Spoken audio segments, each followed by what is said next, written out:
নমস্কার, আমি মৌমিতা। আমার কবিতা পাঠ চ্যানেলে আমার সকল শ্রোতা বন্ধু এবং দর্শক বন্ধুকে আন্তরিক শুভকামনা জানিয়ে আজকের গল্প পাঠ শুরু করছি। আজ আমি আপনাদেরকে পড়ে শোনাব সুনীল গঙ্গোপাধ্যায়ের লেখা একটি খুব চমৎকার ছোট গল্প। গল্পের নাম কিছুই মেলে না। শুনতে থাকুন আজকের গল্প কিছুই মেলে না। মেয়েটির নাম রেনু। এইখান থেকে একবার যখন দেশে ফিরে যাই তখন প্যারিসে কয়েকদিন থেকেছিলাম। হঠাৎ ওর সঙ্গে দেখা। ওকে দেখে সত্যি আমি চমকে গিয়েছিলাম। ছেলেবেলায় ওকে যেরকম দেখেছিলাম তাতে ওর মতন মেয়ে যে কোনোদিন বিদেশে আসবে কল্পনাই করা যায় না। অথচ সেই মেয়ে বিয়ে করে বিলেতে সেটেল করেছে। হঠাৎ দেখা হওয়ায় দুজনেরই দারুণ খুশি হওয়ার কথা। রেনু কিন্তু তা হলো না। ওকে দেখে আমিও যতটা অবাক হয়েছি, রেনুও আমাকে দেখে ততটাই অবাক হয়েছে। আমাদের ছেলেবেলা যেরকম কেটেছে তাতে কারুরই বিদেশে আসার কথা নয়। যদিও ছেলেবেলায় আমরা দুজনেই খুব গল্প করতুম যে একদিন বিলেতে যাব, বিলেতের রাস্তায় দুজনে পাশাপাশি হাঁটব। অথচ সত্যি সত্যি সেরকম যখন ঘটল তখন রেনু খুশি হলো না। আমাকে দেখে বোধহয় ওর ছেলেবেলার কথা মনে পড়ে গিয়েছিল, তাই মন খারাপ হয়ে গেল ওর। আমাকে বলল, কিছুই মেলে না রে। পায়ের নিচে এই তো সত্যি সত্যি প্যারিস, সামনে সেন নদী, ওই যে নতরদাম গির্জা। এসব সত্যি, যেমন তুই আমার সামনে বসে আছিস, আমি এই যে পা দুলাচ্ছি, এসবই সত্যি।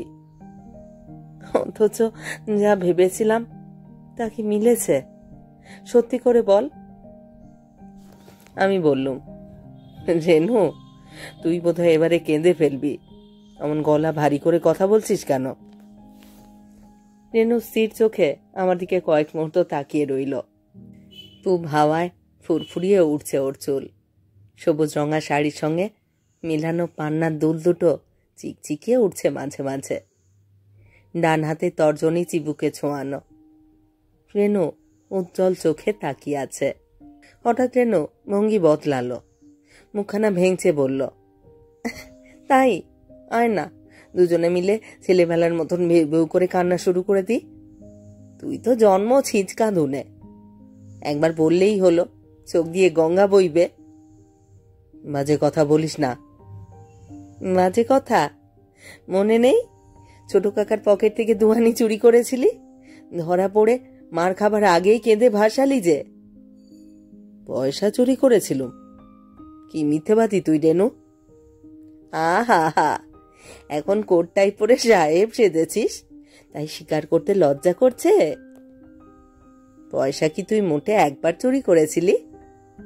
আমার পুতুলের বাক্সে চনা জমিয়েছিলাম, তাকে চুরি করেছিল, আমার সব মনে আছে। ভারী তো 6 আনা পয়সা। নে নে, তোকে 5 ফ্র্যাঙ্ক দিয়ে দিচ্ছি, সুদে আসলে সব শোধ হয়ে যাবে। তাই? রেনু খিলখিল করে হেসে উঠল। দুষ্টুমি ভরা উদ্ভাসিত মুখে বললে, খুব টাকা দেখানো হচ্ছে না এখন? ছেলেবেলা 6 আনা পয়সা বড় হলে 1000 টাকা দিলেও শোধ হয় না। তখন কাঁচপুতির মালা কিনতে পারিনি, সে দুঃখ কি এখন আমার ঘুচবে? তখন কাঁচপুতির মালা কিনতে পারিসনি বলেই তো সেই কথা তোর এখনো মনে আছে। আমার সব মনে আছে রে, সব। সেই তোর জ্যাঠামশাইয়ের পিকচার পোস্টকার্ডও। রেনু আর আমি প্যারিসের নদীর পাড়ে হেমন্ত সন্ধ্যায় বসে বসে শৈশব স্মৃতি মেলাতে লাগলাম। কলকাতার ভবানীপুর থেকে প্যারিস কত দূর, তার চেয়েও অনেক দূরে রেনুকে ফেলে এসেছিলাম। গত 10 বছরে মতো রেনুর কথা আমার একবারও মনে পড়েনি। তার আগে রেনু নামে অন্য মেয়ের সঙ্গেও আমার ভাব হয়েছিল। হাজারিবাগে গিয়ে সুজিতের বোন রেনুর সঙ্গে আমার ঘনিষ্ঠতা হয়েছিল।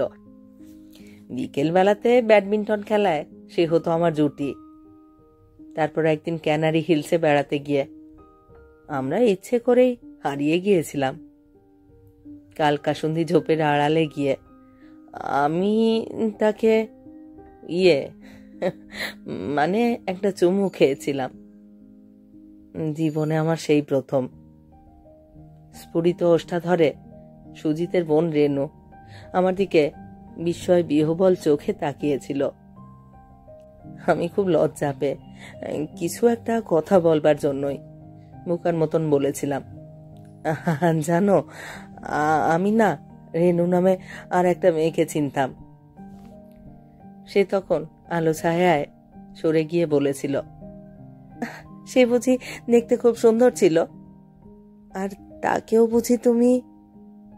আমি তাড়াতাড়ি উত্তর দিয়েছিলাম, না না, সে একটা কেলটি রোগা মেয়ে, কান ভর্তি পোঁজ, শুধু নামের মিল।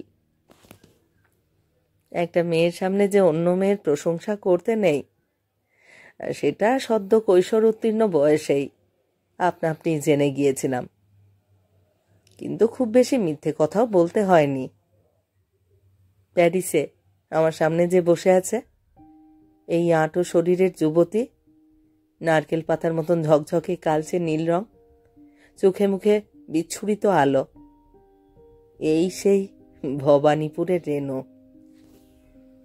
মহিমহাল্লা স্ট্রিটের এক পুরনো বাড়িতে আমরা পাশাপাশি ভাড়াটে থাকতাম। রেনুর বাবা পোস্ট অফিসে কাজ করতেন। ওরা 7 ভাই বোন ছিল। ঝিরঝিরে নড়বড়ে সংসার। এতদিনে আর একটা পোস্ট অফিসের কেরানি কিংবা কোর্টের মুহুরির সঙ্গে বিয়ে হয়ে রেনুরও 4-5টা সন্তান বিয়ে চেতলা কিংবা উল্টোডাঙায় সংসার পেতে বসবার কথা ছিল। তার বদলে রেনু অনর্গল ইংরেজি আর ফরাসি বলছে। ছুটি কাটাতে যায় সুইজারল্যান্ডে। নামে ডাকে ডক্টরেটেরও শোভা এবং বোমা। জীবনে কিছুই মিলে না। রেনু কিন্তু কিছুই মিলে না বলছে অন্য মানে ভেবে। এক হিসেবে ওর সবই ঠিকঠাক মিলে গেছে। রেনু আর আমি ছিলাম একেবারে সমান বয়সী। 7 বছর বয়স থেকে 12 বছর পর্যন্ত আমরা এক বাড়িতে পাশাপাশি ছিলাম। রেনু আর আমি এক ক্লাসেই পড়তুম। রেনুর স্বভাব ছিল অনেকটা ছেলেদের মতন। কালো রোগা চেহারা, প্রায়ই কানে পুঁজ হতো। 10-11 বছর বয়সে একবার রেনুর মাথায় উকুন হয়েছিল বলে ওর মা ওকে ন্যাড়া করে দিয়েছিলেন। ছোট ছোট চুল। রেনু তখন অবিকল ছেলেদের মতন তরতর করে সিঁড়ি দিয়ে ছোটাছুটি করত। আমি যখন ঘুড়ি ওড়াতুম তখন ল্যাটাই ধরত রেনু। সুতো মাঞ্জা দেবার সময় ওকে দিয়ে আমানদিস্তের কাঁচ গুঁড়ো করাতুম। পাড়ার লাইব্রেরি থেকে আমি কাঞ্চনজঙ্ঘা সিরিজের বই এনেও ওকে পড়তে দিতুম। আর রেনু তাই আমাকে ওর মায়ের কুলের আচার চুরি করে খাওয়াতো। রেনুর সঙ্গে ওরকম বন্ধুত্ব ছিল বলেই মেয়েদের সম্পর্কে কোনো আলাদা কৌতূহল তখনও জাগেনি। আমি আর একটা মেয়ে যে কিসে আলাদা তা বুঝিনি। হাফ প্যান্ট কিংবা ফ্রকের রহস্যের কথা মনে আসেনি তখন।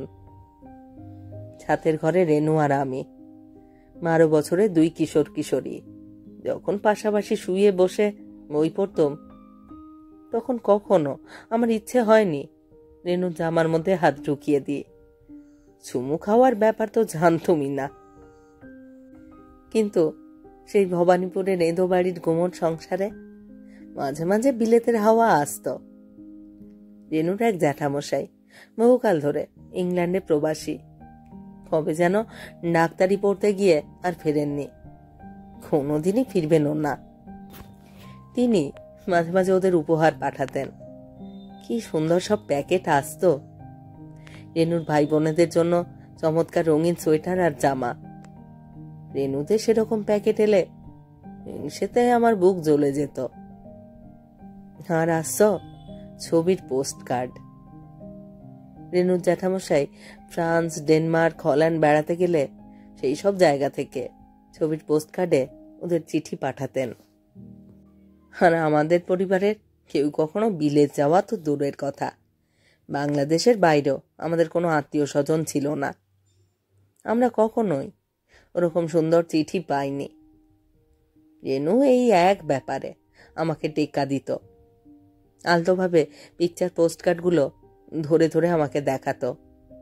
আমি হাত দিতে গেলেই বলতো, এই এই ওই রকম ভাবে ধরে না, বাবা বলেছেন ছবির মাঝখানে আঙুল লাগালে ছবি খারাপ হয়ে যায়। আমি তখন রেগে গিয়ে বলতাম, যা যা, দেখতে চাই না, ভারী তো ছবি। রেনু বলতো, জানিস আমিও একদিন বিলেতে যাব। ইজেরের দড়ি ছিঁড়ে গেছে বলে মা হাত দিয়ে ইজেরটা চেপে ধরা। ঢলঢলে ফ্রকটা কাঁধ থেকে বারবার নেমে যাচ্ছে। কদম ছাটা চুল, নাক দিয়ে ফ্যাট ফ্যাট করে শিকনি টানছে। কালো কুৎসিত একটা মেয়ে, সে বিলেতে যাবে। আমি হিহি করে হেসে বলতুম, বিলেতে যাবি? ইল্লি আর টকের আলু অত খায় না। রেনু বলতো, হ্যাঁ দেখ না, জেঠু লিখেছেন তো আমি ভালো লেখাপড়া করলে আমাকেও বিলেত নিয়ে যাবেন। বাবা তো লিখেছিলেন, আমি এবারে ফার্স্ট হয়েছি।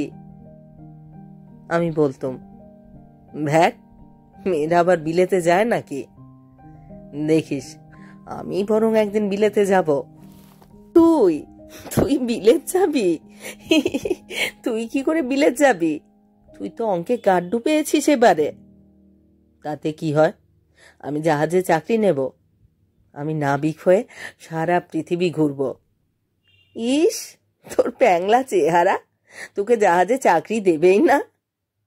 চাকরি দেবে না ছাই।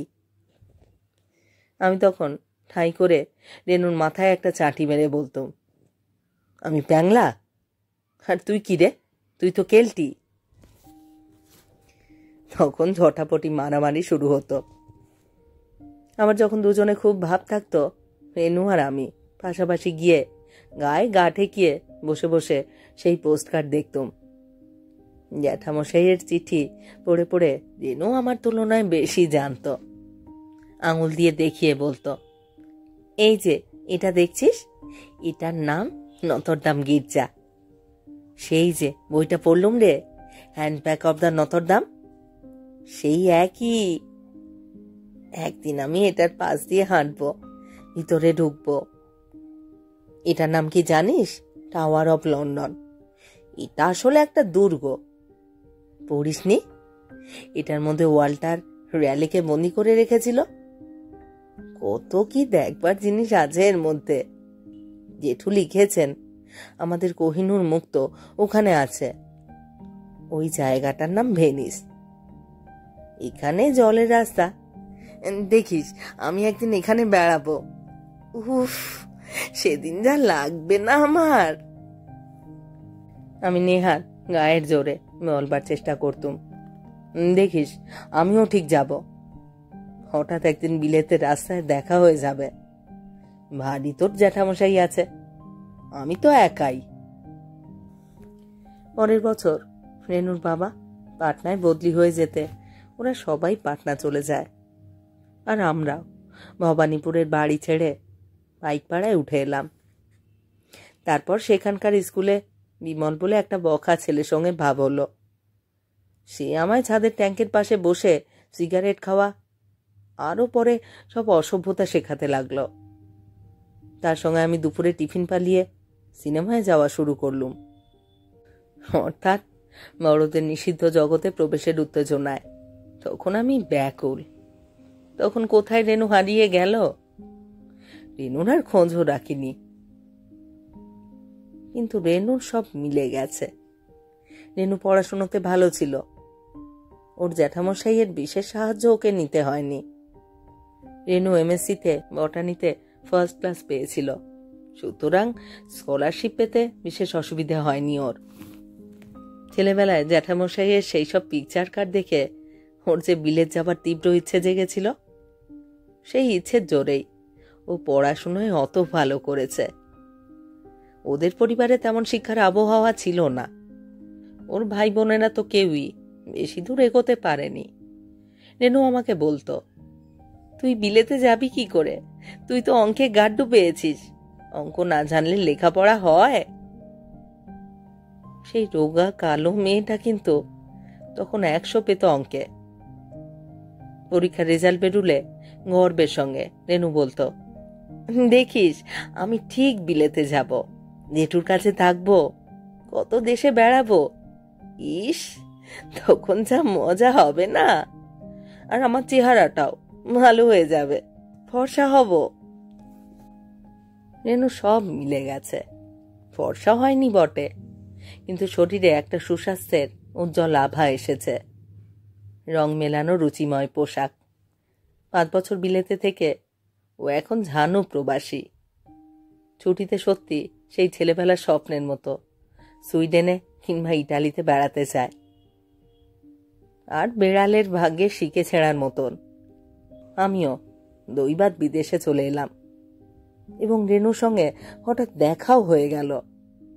মাঝখানে কত বছর দেখা হয়নি, তবুও শৈশবের চেনা ডাক এক মুহূর্তে মনে পড়ে গেল। ভারতীয় দূতাবাসের পার্টিতে ভিড় ঠেলে রেনু আমার সামনে এসে বলল, কি রে তুষার, তুই? সত্যি তুই? দুর্ঘটনার মতন এই ছেলেবেলার কথা মিলে যাওয়া কিছুতেই যেন বিশ্বাস হয় না। রেনু নদীতে একটা ঢিল ছুঁড়ে আবার বলল, কিছুই মেলে না রে। আমি বললুম, কোথায় মেলেনি? তোর ছেলেবেলার সব কথাই তো মিলে গেল। রেনু উদাসীনভাবে ঠোঁট উল্টে বলল, দূর, কিচ্ছু না। তুই মাদ্রাজিটাকে বিয়ে করলি কেন? রেনু মুখ ফিরিয়ে খানিকটা রাগী গলায় বলল, কি অসভ্য রে, মাদ্রাজিটা কি নাম নেই? রাগ করছিস কেন? আমি অবহেলা দেখাবার জন্য বলিনি। খটোমটো নাম তো, কি যেন নাম, কানার চেনার স্বামী। তা হঠাৎ ওর সঙ্গে তোর বিয়ে হলো কি করে? হঠাৎ আবার কি, ভালো লেগেছে তাই। তুই কি ভেবেছিলি আমি তোকে বিয়ে করবার জন্য বসে থাকবো? তোর মতন একটা হুঁতকো কালো ভাল্লুক। আহা, তুই পায়ে ধরে সাধলেই যেন আমি তোকে বিয়ে করতুম। তোর পায়ে ধরে সাধবো? তোর পায়ে ধরে সাধবো আমি? কি ভাবিস রে তুই নিজেকে? রেনু, তোর কথাবার্তা কিন্তু এখনো কিরকম ছেলে ছেলে। চেহারাখানা তো বেশ সুন্দর করেছিস, স্বভাবটা একটু মেয়েলি করতে পারলি না? মেয়েলি স্বভাব হলে এদেশে আর টিকতে হতো না। মাঝে কথা বলিস না। আমি কত মেমকে দেখেছি, কিরকম নরম আর ঠান্ডা স্বভাব। খুব মেম দেখা হয়েছে না তোর? তোকে কেউ পাত্তা দিয়েছে? আচ্ছা, তোর স্বামীর সঙ্গে তুই কি ভাষায় কথা বলিস? সবসময় ইংরেজিতে? ও কি সুন্দর বাংলা জানে, তুই অবাক হয়ে যাবি শুনলে। শান্তিনিকেতনে পড়াতো তো। সন্ধে গাঢ় হয়ে এসেছিল। আইফেল টাওয়ারের সব আলোগুলো জ্বলে উঠেছে। ল্যাটিন কোয়ার্টার্সের দিকে একটা গোলমাল শোনা গেল। কিছু লোক ছোটাছুটি করছে। বোধহয় আলজেরিয়ান চোর ধরা পড়েছে। আমরা উঠে পড়লুম। রেনুর স্বামী খুব সিরিয়াস প্রকৃতির মানুষ। লাইব্রেরিতে পড়াশুনো করতে গেছেন। আমাদের সঙ্গে 9টায় মমার্তের একটা সিনেমা হলের সামনে দেখা করবেন। নতরদাম গির্জার বাগানে এসব খোঁড়াখুড়ি চলছে, আজ আর ভিতরে ঢোকা যাবে না। আমরা দুজনে গেটের সামনে এসে দাঁড়িয়ে উপরের দিকে চাইলুম। কতবার সিনেমায় দেখেছি এসব। গির্জার দড়ি ধরে চুলে কুয়াসিমাদো বিদ্যুৎ বেগে এসেছিল ইসমানেলারের কাছে। হঠাৎ আমার মনে পড়ল রেনুর জ্যাঠামশাইয়ের ছবির পোস্টকার্ডগুলির কথা। আমি রেনুর একটা হাত ধরে বললুম, রেনু, তোর মনে আছে সেই ছবি? তুই বলেছিলি একদিন এর সামনে দাঁড়াবো। এই তো আমরা দাঁড়িয়ে। সব মিলে গেল। কিছুই মেলে না। তার মানে? তুই বুঝবি না। ভালো লাগছে না, চল এখান থেকে চলে যাই। ভালো লাগছে না? কিন্তু কেন? রেনু উত্তর দিল না, নিঃশব্দে হাঁটতে লাগলো। রেনু চেহারায় ব্যক্তিত্ব এসেছে। পাশ দিয়ে কত হালকা ফুরফুরে ফরাসি সুন্দরীরা হেঁটে যাচ্ছে, তার মাঝখানেও আজ রেনুকে রূপসী মনে হয়। ছেলেবেলার বান্ধবীর হাতে হাত ধরে অপূর্ব মাদকতা উপভোগ করছিল। রেনুর হাতে সামান্য চাপ দিল। রেনু বলল, কি? আমি বললুম, তোর ভালো লাগছে না? তোর ভালো লাগছে না কেন রে রেনু? আমার তো বিষম ভালো লাগছে।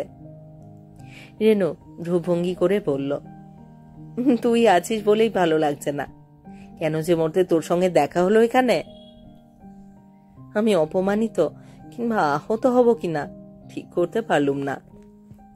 রেনুর গলার সুরটা ঠাট্টার কিনা বোঝা যায় না। জিজ্ঞেস করলুম, আমি আছি বলে? কেন, তোর স্বামীর জন্য মন কেমন করছে নাকি? বাবা রে বাবা, একটু পরেই তো দেখা হবে। রেনু আমার দিকে রহস্যময়ভাবে তাকালো, যেন কিছু একটা বলতে গিয়েও থেমে গেল। তারপর বলল, চল কোনো ক্যাফেতে গিয়ে বসি। সাজেলি যেতে যাবি? না থাকবে, মামারতেই গিয়ে বসা যাক, ওখানে তো যেতেই হবে। আমরা টুপ করে মাটির নিচে নেমে গেলুম। মেট্রোতে চেপে মামারতে এসে ফের মাটির ওপরে উঠলুম। খানিকটা ঢালু রাস্তা ধরে নেমে এসে একটা মজার ধরনের ক্যাফে রেনুই খুঁজে বার করলো। চত্বরের মধ্যে অনেকগুলো রঙিন ছাতার নিচে টেবিল পাতা, মৃদু আলো, স্বপ্ন স্বপ্ন পরিবেশ। রেনু ফরাসি বলে অনর্গল। হ্যাম স্যান্ডউইচ আর কফির অর্ডার দিয়ে আমার জন্য এক বোতল ওয়াইনও নিল। একজন দাড়িওয়ালা আর্টিস্ট এসে বলল, মাসিও মাদাম, আপনাদের ছবি এঁকে দেব? এক্ষুনি, মাত্র 10 ফ্রাঁ লাগবে। আমি রেনুকে বললাম, এই ছবি আঁকাবি? রেনু বলল, হ্যাঁ, তুই শুধু নিজেরটা আঁকা। না, দুজনের একসঙ্গে। না না, তুই আঁকা, আমি পরে এসে আমার স্বামীর সঙ্গে আঁকাবো। আমি হাসতে হাসতে বললুম, বিলেতে এলে কি হয়, তুই আসলে একেবারে ভেতো বাঙালি, সংস্কারের দ্বীপ। কেন, আমার সঙ্গে ছবি আঁকালে কি হতো? সতীত্বে কলঙ্ক হতো। রেনু হাত নেড়ে আর্টিস্টকে বারণ করে দিয়ে কিছুক্ষণ আমার দিকে এক দৃষ্টে তাকিয়ে রইল। তারপর বলল, তুষার, তোকে একটা সত্যি কথা বলবো, কিছু মনে করবি না তো? অত বনিতা কেন, বল না। তোর সঙ্গে দেখা হয়ে আমার ভালো লাগছে না। কেন যে সেদিন পার্টিতে আমি সেদে তোর সঙ্গে কথা বলতে গেলুম, আমাকে ভালো লাগছে না। না। আমি থতমত খেয়ে গেলুম। 29 বছরের জীবনে কম দুঃখ পাইনি, কিন্তু কোনো মেয়ে এ পর্যন্ত মুখের উপরে বলেনি আমাকে ভালো লাগছে না। আর শেষে কিনা রেনু, আমার শৈশবের বান্ধবী, যাকে দেখে আমি উল্লসিত হয়ে উঠেছিলাম, আকস্মিক বিস্ময়ের ঘোর কাটেনি, সেই রেনু। আমি দীর্ঘ চুমুকে গিলাসের পানিও শেষ করলুম। টেবিলের উপর থেকে সিগারেট দেশলাই গুছিয়ে নিয়ে বলল, আমার রাস্তা চিনতে কোনো অসুবিধা হবে না, আমি আমার হোটেলে ফিরে যাচ্ছি। বিল মেটাবার জন্য আমি ফ্র্যাঙ্কের নোটগুলো বার করছিলাম পকেট থেকে। রেনু বলল, তোকে টাকা দিতে হবে না, আমি এখানে আরো একটু বসবো, ও তো 9টার সময় আসবে। আচ্ছা রেনু, আমি চলি। তোর একা থাকতে খারাপ লাগবে? কি করব বল, তুই একটা অপয়া। তোর সঙ্গে থাকতে থাকতে আমার ক্রমশ বেশি মন খারাপ হয়ে যাচ্ছে। তুই বরং, আচ্ছা ঠিক আছে, আমার জন্য তোকে ভাবতে হবে না, তুই বরং যা, আমি একা থাকবো না। Wish you very good time. Renu আর কথা না বলে চেয়ে রইল। আমি চেয়ারের উপর থেকে রেনকোটটা তুলে নিয়ে উঠে পড়লাম। পিছনে নাচে বেরিয়ে পড়লাম রেস্তোরাঁ থেকে। সবেমাত্র রাস্তায় পা দিয়েছি, অমনি রেনু চেঁচিয়ে উঠল, এই তুষার, তুষার, একটা কথা। দৃশ্যটা এমনিতে বিসদৃশ্য। পুরুষ ও মহিলা একসঙ্গে এসে ঢুকল। তারপর মহিলাকে একা রেখে পুরুষের চলে যাওয়াটা দৃষ্টিকটু। তারপর রেনুর ওই রকম বাংলা ভাষায় চিৎকার। অনেকেই ঘাড় ঘুরিয়ে তাকালো। আমি বাধ্য হয়েই আবার ফিরলাম। রেনু চেয়ার ছেড়ে উঠে দাঁড়িয়েছে, মুখে অকপট বিস্ময়। বলল, একটা কথা, তুই রাগ করছিস না তো? বুঝতে পেরেছিস তো আমি কি বলতে চাই? আমি নিজেকে সামলাতে পারছিলুম না। অসম্ভব অভিমান আমার বুকে বাষ্প হয়ে জমেছিল। তবু অতি কষ্টে স্বাভাবিক গলায় বললুম, না রে, রাগ করবো কেন? সবার তো আর ভালো লাগা একরকম নয়। ও মা, তুই সত্যি সত্যি ভীষণ রেগে গেছিস দেখছি। একটু বস তাহলে, প্লিজ, একটুখানি। রাগ করিস না। রেনুর কণ্ঠস্বর ব্যাকুল। হাত বাড়িয়ে আমার কোটের প্রান্ত ধরে আমাকে জোর করে চেয়ারে বসাতে চাইল। আমি অগত্যা বসে রুক্ষ গলায় বললুম, কি ছেলে মানুষই করছিস রেনু? সবাই দেখছে যে। ভাবছে আমি ঝগড়া করেছি তোর সঙ্গে। আমাকে তোর ভালো লাগছে না, আমি চলে যাচ্ছি, সোজা কথা। এর মধ্যে রাগের কি আছে? তোকে আমার ভালো লাগছে না? কে বলল? তুই তো বললি। আমি বললুম? কখন? কি ন্যাকামি হচ্ছে রেনু? প্যারিসের রেস্তোরাঁ না হলে কান ধরে এক চাঁটি মারতুম। তুই চাসনি আমি এখান থেকে চলে যাই? টেবিলের উপর মাথা ঝুঁকিয়ে আচ্ছন্নের মতো বসে আছে রেনু। আঙুল দিয়ে টেবিলের উপরে দাগ কাটতে কাটতে বলল, আমার মনে হচ্ছে জানিস, তোর চলে যাওয়াই ভালো। তোর সঙ্গে দেখা হবার পর আমার কিছুই তেমন ভালো লাগছে না, কিন্তু তোকে আমার ভালো লাগবে না কেন? থাক, আর বলবার দরকার নেই। 15-16 বছর তোকে দেখিনি, তোর কথাও মনে ছিল না। হঠাৎ দেখা হলো, চিনতে পারলাম। স্বাভাবিকভাবেই সবার ভালো লাগে বিদেশে এরকম হঠাৎ দেখা হলে। একসঙ্গে ঘুরে বেড়াতে ইচ্ছে হয়। এর মধ্যে বিশেষ ভালো লাগা মন্দ লাগা কিছু নেই। তুই যদি অন্য কিছু ভেবে থাকিস। রেনু যেন আমার কথা শুনলই না। বলল, তুই এখনো রেগে আছিস? তোকে ভালো লাগছে না কখন বললাম? তোকে ভালো না লাগার মানে তো নিজের ছেলেবেলাকেই ভালো না লাগা। মুশকিল হয়েছে কি জানিস? ছেলেবেলাটাকেই এখন বেশি ভালো লাগছে। সেই জন্যই তো তোকে চলে যেতে বললাম। ধাঁধা শুরু করেছিস এবারে? রেনু, তুই অনেক বদলেছিস, চালিয়া তো হয়েছিস খুব। আমারও তো চালিয়াতি পোষায় না। আমার ভালো লাগা মন্দ লাগা দুটোই খুব সরল। তুই এখনো বুঝতে পারলি না? শোন, প্যারিসে এসেছি বেড়াতে, ঘুরবো, আনন্দ করব, তাই করছিলুম। হঠাৎই তোর সঙ্গে দেখা হলো। তুই তো আর কিছুই না, তুই আমার ছেলেবেলা। তাই ছেলেবেলার কথা মনে পড়তেই সব সব গোলমাল হয়ে গেল। এখন আর এখানে কিচ্ছু ভালো লাগছে না। তোর ভালো লাগছে? ভালো লাগছে তোর? ছেলেবেলাটা এমন কি মধুর ছিল? না রে, ছেলেবেলা সেই সব স্বপ্ন। ছেলেবেলায় ভাবতাম এখানে এলে কি অসম্ভব ভালো লাগবে। কই, সেরকম ভালো লাগছে? সত্যি করে বলতো। আমার তো ভালোই লাগছে। তুই কিচ্ছু বুঝিস না, কিংবা তোর ছেলেবেলার কথা মনেই পড়ে না। আমি যখনই ভাবছি ছেলেবেলার কথা, তখন কত বেশি ভালো লাগার কথা কল্পনা করতুম রে। তখন মনে হতো এসব দেশে না এলে জীবনটা ব্যর্থ হয়ে যাবে। এসব দেশে সব সময় আনন্দ, কিন্তু সেই তুলনায় কি এমন কিছুই মেলে না তো।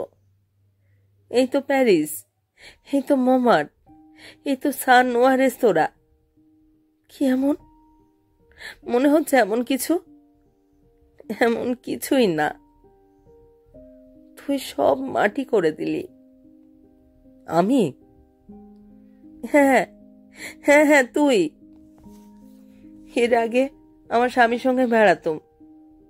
তুই বোধহয় ভুল ভাবছিস, আমাদের দুজনের মধ্যে কোনো ফাটল নেই। আমরা দুজনে দুজনকে খুব ভালোবাসি। ও এমন চমৎকার লোক যে ভালো না বেসে পারা যায় না।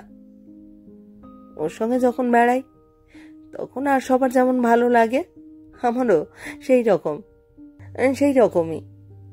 এখানকার যে আমি, তার ভালো লাগা। কিন্তু তুই এলি আমার ছেলেবেলাটাকে নিয়ে।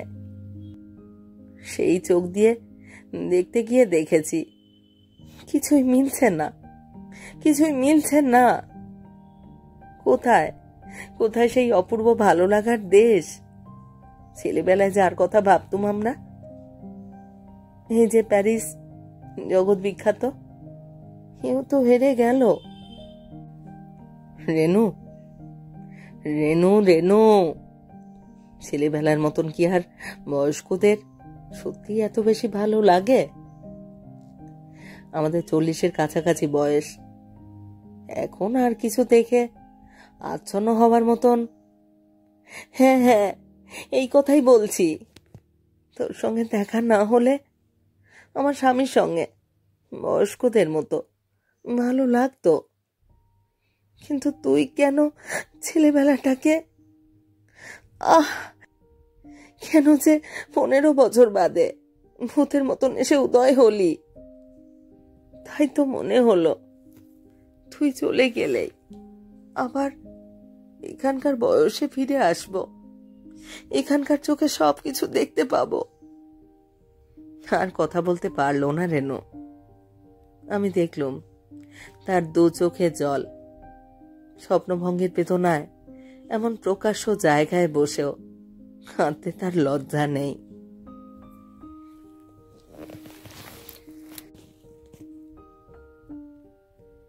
শেষ হলো আজকের গল্প। সুনীল গঙ্গোপাধ্যায়ের লেখা গল্প কিছুই মেলে না। ভীষণ সুন্দর একটি গল্প, ভীষণ নতুন ধরনের চিন্তার প্রতিফলন। আমার তো ভীষণ ভালো লেগেছে। আপনাদের কেমন লাগলো তা কমেন্ট বক্সে অবশ্যই আমাকে লিখে জানান। আপনাদের মতামত জানবার অপেক্ষায় রইলাম। রোজকারই মতো আমার পুরনো কথাগুলি একবার সংক্ষেপে বলে নিচ্ছি। আমার কবিতা পাঠ চ্যানেলে যারা নিয়মিত আমার পুরো গল্প পাঠ শুনছেন এবং নিয়মিত কমেন্ট করে আমাকে উৎসাহিত করছেন, তাদের জানাই আমার আন্তরিক ধন্যবাদ। যদি আমার গল্প নির্বাচন এবং পাঠ আপনাদের ভালো লাগে, অবশ্যই একটি লাইক করবেন এবং গল্পগুলিকে আপনাদের প্রিয়জনের মধ্যে শেয়ার করবার অনুরোধ রইল। আর আপনারা যারা নতুন আসছেন, যারা এখনো আমার কবিতা পাঠ চ্যানেলটি সাবস্ক্রাইব করেননি, তাদের অনুরোধ সাবস্ক্রাইব করে সাথে থাকার। সবাইকেই বলছি নোটিফিকেশন অবশ্যই অন রাখুন। আমি প্রতিদিনই এই চ্যানেলে একটি করে নতুন গল্প পড়ে শোনাচ্ছি। প্রত্যেকটি গল্প আপনাদের সাথে চাই আপনাদের মূল্যবান মতামত। সবাই ভালো থাকুন এবং থাকুন পরের গল্পের অপেক্ষায়।